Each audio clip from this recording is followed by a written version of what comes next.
Good morning, ladies and gentlemen. Welcome back to another episode here on African Confessions. The following story that you're going to be listening to, it comes from a message that we received, and it reads like this. Brother Nashi, please hide my name. I'm serious. Even if people guess, just don't confirm anything. I'm not okay, like I'm really not okay even now. My name, you just call me Sipo, and I'm from Kempton Parkside. I used to be okay, like not rich, but I had something going for myself. I was doing some small contracts as well as car hiring, moving goods, as well as picking up people's stuff, moving between Joburg and Durban, those that were relocating, marketing a lot, even on Facebook. So I was not having a big company, but I was surviving. I had a bakkie, I had a place, and I knew a lot of people that could help me when things would go bad. Then things started to change. I had a small contract that I had gotten. So the accountant who used to pay us at that big company where I used to go and pick up some deliveries then told me that I was supposed to give him some money here and there.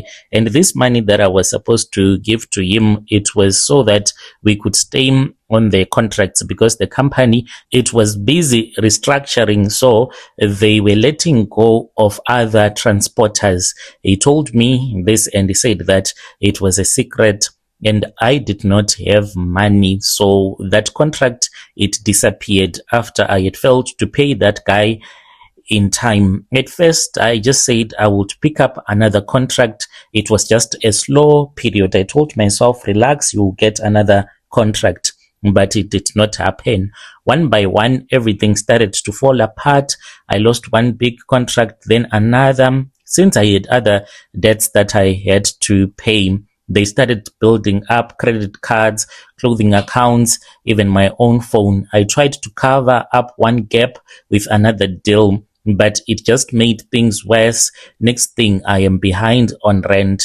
Next thing, I am selling my car just to survive. Brother Nashim, that feeling of losing everything slowly, it messes up with your mind. It's not even one big hit. It's small things every day until you wake up and you realize that you are no longer the same person that you used to be before that. I started avoiding people, calls, ignore messages. I would read and not reply because what do you say when everything is collapsing?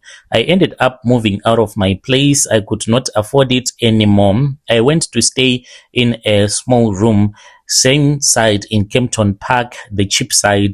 You know, those back rooms. There was no dignity for a man that used to be a little bit wealthy, and there were people that were gossiping about me. I remember this other day, I was in Midrand. I had been invited by a friend of mine to a party. So I went to this party to just chill, to relax, and to drink free beer. So whilst I was there were other guys, you know, those type of guys where you can see that this one is clearly winning in life. And I used to be like that. Now I was the guy that was being sent by the big boys to open beer bottles. And one of the guys even recognized me and he came to me and he was like, yo, Brasibo, what happened to you? What's up? And I started to tell him about my contract that I had lost because I could not pay off that other accountant guy. He then said to me that if we wanted to talk business, we were going to talk business after the party, for he had this other Nigerian guy that had assisted him to get a tender. So this did not make sense to me. A Nigerian guy helping you to get a tender in South Africa, like how? So at that time, it did not connect with me that he was talking about joining a cult, a Nigerian cult. So he invited me to Tembisa. I went to Tembisa at this other spot where there was a Chisanyama, and I met up with another Nigerian guy who was also and is still in the same cult. We spoke about general stuff. Then that Nigerian guy, he said that he was going to borrow me some money and pay my rentals for the next 3 months. He did so. That is when I moved from Kempton Park, and I had now an apartment in Midrand. In those 3 months, I can say that it was the time that the devil was seducing me so that I can become part of his kingdom. That is how I was seduced by my friend as well as that Nigerian guy. He paid rentals for me and he gave me money to buy some food to settle some of the debts, but not each and every debt. He then gave me a reason to stay as part of that cult. He told me that as for himself, he could not sleep with women. So I was very curious. I asked him why he did not sleep with women. He just said that it was because of the rules. I did not know by then that this was a cult that was seducing me. He then said that the reason as to why he had found a place for me to stay, it was because he had a job for me that I was supposed to do. He then went ahead and he told me what kind of a job he wanted me to do. He said that the job was that I was supposed to date women on social media, primarily dating women from Instagram, and then I was supposed to sleep with them without using any protection. And this guy, he then said that the more that I sleep with more women, the more the money that he was going to give to me. He then went with me to his house. He was staying in a gated community. At this place, there were 3 cars that were parked, and he said, choose the one that you want. I ended up choosing a Mercedes Benz. It was a white AMG that I chose, and he said, this is the one that you can use so that you can meet up with these girls that you'll be sleeping with. So I would go on Instagram, meet up with the slay queens, buy nice presents for them and sleep with them. And the Nigerian guy, somehow he would know. I later approached my friend, the one that I had met at the party, and I asked him, how was it possible that this Nigerian guy, he would know each and every time that I would ever have brought a girl into the apartment? He said to me, believe it, he knows. He then said that in order for me to become rich, like the way that he was, I was supposed to fight some of the battles on the spiritual side. If you fix that side, you're going to have money. I told myself that it is nonsense because I did not believe in God. I did not believe in anything. And then the 3 months were up. When my 3 months were up, then the Nigerian guy told me that I was supposed to stand on my own. We were supposed to go to Nigeria with my friend and him and other Nigerians. There was a big white party that was going to happen there where I was going to be assisted so that I can stand on my own 2 feet. They told me this in time so that I can be able to apply for a passport. The day that he told me that I was supposed to apply for a passport, these are the things that he said to me. Passport needs to be ready. We're going to find money for your flight. No telling people you need to fast at least 2 days before we travel to Nigeria. You have to prepare yourself mentally because anything can happen. But Nanashim, if I am being honest with you, I knew that something was not right. I knew that this was not normal business. I was afraid that they were going to make me to transport drugs, but I ended up going with them to Nigeria. Brother Nash, I won't even lie. Even now, when I think about the things that I did in Nigeria, even my stomach turns because of the things that they made me to do when I joined this cult. So they had given me money and then we went to Nigeria. We arrived in Nigeria and then we landed in Lagos. That was the place where we stayed for 2 or 3 days. Then after that, we were then taken to the bushes. I don't know the name of that village, but this village, like, it was in the most remote areas. Everything was so scary in that village. Even the people there, you could tell that these people, they don't know anything about the modern life. When we were there, I saw that there were other people that were also waiting to be assisted by the Sangoma. By then, I now understood that before we would have gone to that all-white party that was going to be hosted in Lagos, we were supposed to go to that village first where we were going to be cleansed. I met rich young Nigerian men that did not even mind giving someone $1 million because they had snakes, some had frogs.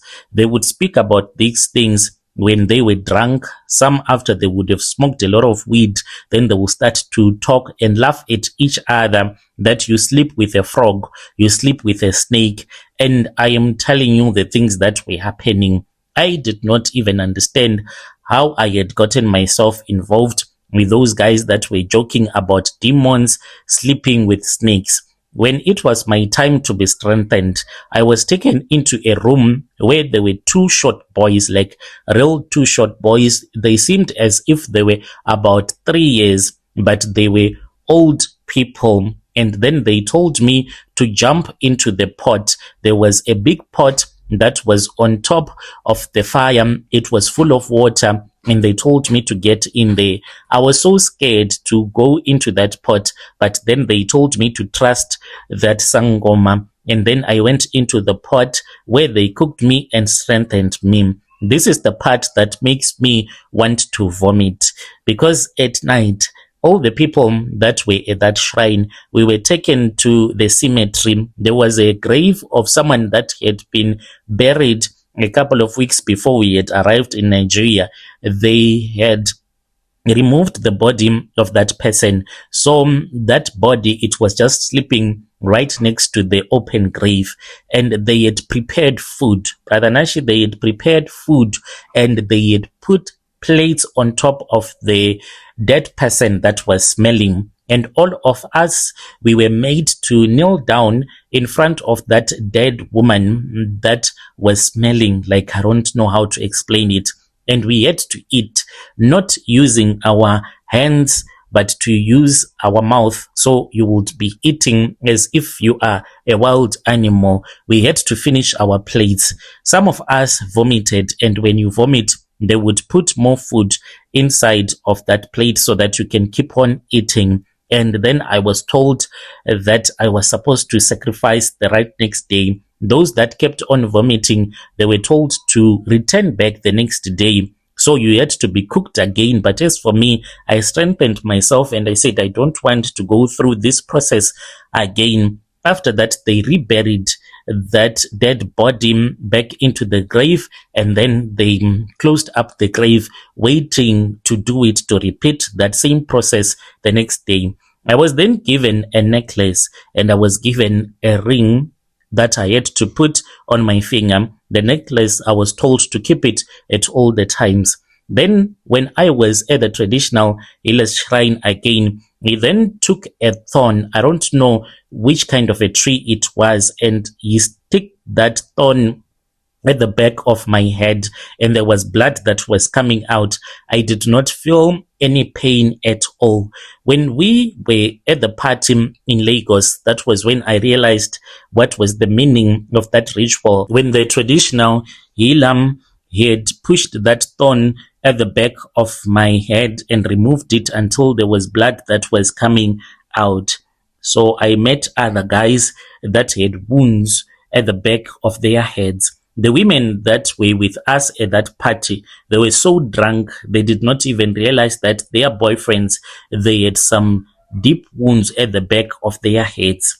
We then returned back to South Africa. The sacrifice that I did, it was one of my sister's daughter who was still at university in Pretoria at that time. She passed away. She was hit by a car. I was told not to attend that funeral. I lied to the family that I had gone to Durban and I was trying to come back and I did not have any money. When they sent me money, I went and I collected it at ShopRite, the money that they sent to me, so that I can fill up some fuel and return back to Pretoria in time for the funeral. But I delayed because I was supposed to arrive at my sister's house after the burial had taken place. I went to ShopRite alone, and then I collected the money. From there on, I looked for a place where there was a cemetery, where I went and I threw away that money at the cemetery. I saw another guy that picked up that money. I don't know what happened to him, because he picked up money that was cursed money. Fast forward, I then went for the funeral, but I avoided to be taken to the place where she was buried. To this day, I do not know where my sister's daughter was buried. I returned back to Midrand to my apartment, and then I found out that underneath the bed there was a snake that was there. I screamed, and then I saw the grandmaster from Nigeria. He suddenly appeared into my room, and then he told me that there was no need for me to scream about anything because I now knew that I was part of a cult. He told me that if I please the snake, then the snake, it is going to give me money. That was the beginning of my journey. I started to get itchy at the back of my head. I did not know that I was not supposed to scratch. My friend told me after the fact when I said to him, I am always scratching at the back of my head. I don't know what is happening at that place where that traditional healer in Nigeria stuck a thorn at the back of my head. And then he said, oh, you were not supposed to do it. You were not supposed to touch it because if you scratch it, you're going to develop a wound that cannot heal. So right now, I do have a small wound at the back of my head, which can't heal. It is not yet deep because my friend, he told me and advised me to never scratch it. To this very day, Brother Nashim, sometimes I don't sleep at night because this wound, it is always itching. What I do is that I can take a hot water bottle and put it at the back of my head so that I can feel a little bit better. The women that I sleep with, when I have a woman, I make sure that she gets so drunk, so much that she does not even know what she is doing anymore. And then I ask that woman to at least lick me at the back of my head during sex. So I always make sure that I have a bald head and one that does not have any spiritual gift. You cannot even see that I have a wound at the back of my head. Someone can see it, but they can think that maybe there is something that happened when I was clipping my hair. Maybe the machine, maybe it is the one that scratched me a little bit. So as I am making love to a woman, maybe during romance, then I can say, just kiss me at the back of my neck. Then I'll start to control her and guide her until she is kissing me where the wound is. Once I do that, there is something, some fluid that comes out, and then it goes and sits into the stomach of that woman that I would have made to lick at the back of my head. Eventually, she will die of stomach cancer.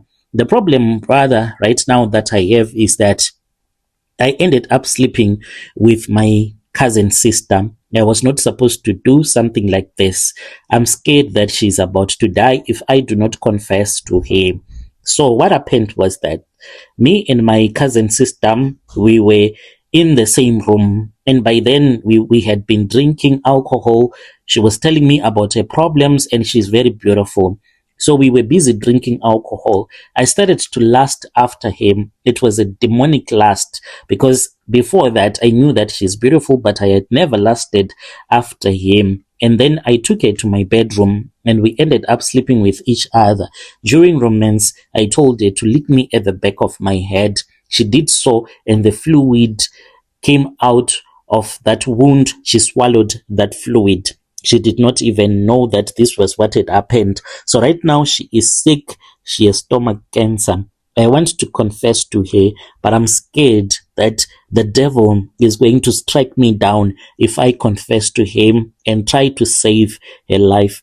Is it worth it to expose myself and to confess to my cousin sister so that she can live? This is the only way that my cousin sister can be able to live. If you post my story, please tell me. I'll be following through in the comment section. Dear listeners, right there was a message that was sent to us by one of our dear brother. Let us try to speak with our dear brother in the comment section. He is asking and he is saying, is it worth it or it is not worth it? Let us speak with him in the comment section. I'll be back with another episode.